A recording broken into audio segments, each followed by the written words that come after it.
রায়হান, তোমরা তো জানোই আমার ভাই ইউরোপ থাকে। আর আমাগো এলাকায় দেখি বেশিরভাগ পোলাপান পড়ালেখা শেষ করে চাকরি বাকরি পায় না। আমার কাছে আইলেই তো আমি ইউরোপ পাঠাই দিই। ভাই ইউরোপ যাইতে না আইলস করা লাগে? আইএলস করা লাগে তো স্টুডেন্ট বিষয় গেলে। ওইখানে তো আমার ভাই সুপার শপ নিচ্ছে। ওই সুপার শপ দেখায় 100 স্পন্সর বিষয় উঠেছে। ওই বিষয়ে যাইতে কিচ্ছু লাগবে না। তাইলে তো ভালোই। ইউরোপ যাইতে স্পন্সর বিষয় কয় লাখ টাকা লাগবো?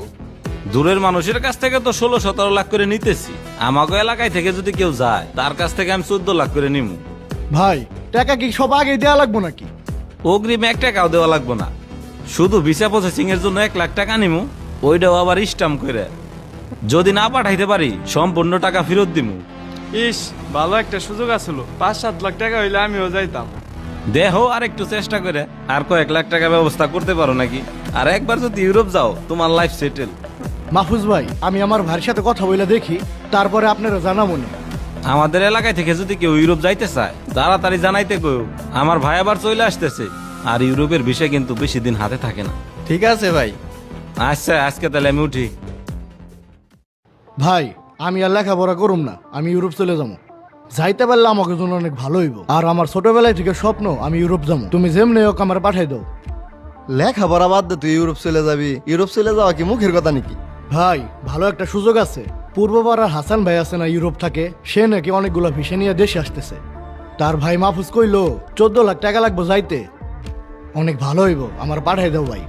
14 লাখ টাকা তো অনেক টাকা। এখন আমার হাতে 14 লাখ টাকা নাই, কেমনে পাঠামু তোরে? ভাই এখনই তো 14 লাখ টাকা লাগতেছে না। ভিসা প্রসেসিং এর জন্য আগে 1 লাখ টাকা জমা দেওয়া লাগবো। ভিসা হয়ে গেলে বাকি টাকাগুলো দেওয়া লাগবো। এর ভিতরে তো তুমি টাকা ম্যানেজ করে ফেলাইতে পারবা। বুঝলাম, সব টাকা এখন লাগবো না। ভিসা প্রসেসিং এর জন্য 1 লাখ টাকা লাগবো। ধর আমি 1 লাখ টাকা দিলাম, কিন্তু তোর ভিসাটা হইলো না, তখন তো আমার 1 লাখ টাকা মায়ের। না ভাই, টাকা মাই রেবো না।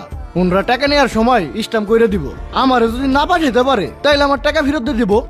আচ্ছা, তাইলে আমি মাহফুজের সাথে কথা কয়ে টাকা জমা দিয়ে দেবানি। রায়হানের কাছে শুনলাম তোমার ভাই হাসান নাকি ইউরোপে লোক নিব, তাই রায়হানের জন্য টাকা জমা দিবে রাইলাম। আচ্ছা ঠিক আছে, দেন, সমস্যা নেই। বুঝো ভাই, আমার অনেক কষ্টের টেহা। আমার ছোট ভাইয়ের ভবিষ্যতের কথা চিন্তা করে আমি টাকাটা দিতেছি, আবার জানি কোনো ঝামেলা না হয়। ভাই আমি তো এলাকার পোলাপানি, এলাকা ছাইরে আমি কই যামু। আর টাকা তো আমি স্টাম্প করে নিমু। আর তারপরে যদি আপনার মনে কোনো সন্দেহ থাকে, কোনো ঝামেলা হয়, টাকাটা আপনি আমার কাছ থেকে বুঝে নিন। ভাই আপনার আমারে কত দিনের ভিতরে পাঠাবেন? এমনিতে তো 4 মাস লাগে, তারপরও আমি আপনার কাছ থেকে 6 মাসের সময় নিলাম। 6 মাসের ভিতরে পাঠাই দিব। তাইলে ভাই আমি টাকাটা দিয়ে যাইতেছি। এই যে এখানে 1 লাখ টাকা আছে। আচ্ছা তাহলে আমরা স্টাম্পটা করে ফেলাই।